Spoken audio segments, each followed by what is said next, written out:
On December 1st, the ceasefire between Israel and Hamas has ended. The IDF said that the militants had violated the agreement and offered to hand over 7 people and 3 bodies of dead Israelis instead of 10 live hostages. The day before hostilities resumed, Hamas had handed over 8 more hostages. Israel, on the other hand, released 30 Palestinian prisoners from Ofer prison, as agreed. On Friday morning, after the end of the ceasefire, the IDF resumed its bombardment of the Gaza Strip. They targeted not only the enclave's capital and northern cities, but also major localities in the south, especially Khan Yunis and Rafah. In addition to the resumption of airstrikes, IDF clashes with Palestinian groups have resumed near Al-Rantisi Hospital, the Netzarim Junction, and Beit Hanun. More than 100 civilians have fallen victim to both these clashes and airstrikes since the end of the ceasefire. There are a lot of signs that the IDF are planning to launch an offensive on Khan Yunis.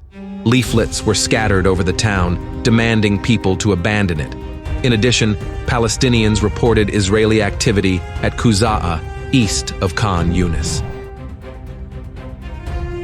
With the resumption of hostilities, the flow of humanitarian aid through the Rafah crossing stopped. Again, the supplies of basic medicines and food to Palestinians are suspended. It is not yet known whether the flow of humanitarian aid through this checkpoint will resume.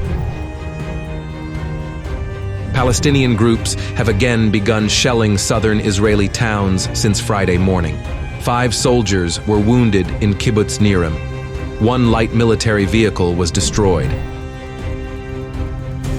Since the end of the ceasefire, the number of raids by Israeli security forces in the West Bank has increased significantly. Mass arrests and clashes with Palestinians take place in Hebron, Tuk, Nahalin, Beit Sahur, Jenin, and other localities. Hezbollah fighters also resumed their attacks and struck the Israeli stronghold of Dvoranit on the border. The IDF responded with shelling Labuna and the vicinity of Al-Nakura. An unknown object was also intercepted over Metula.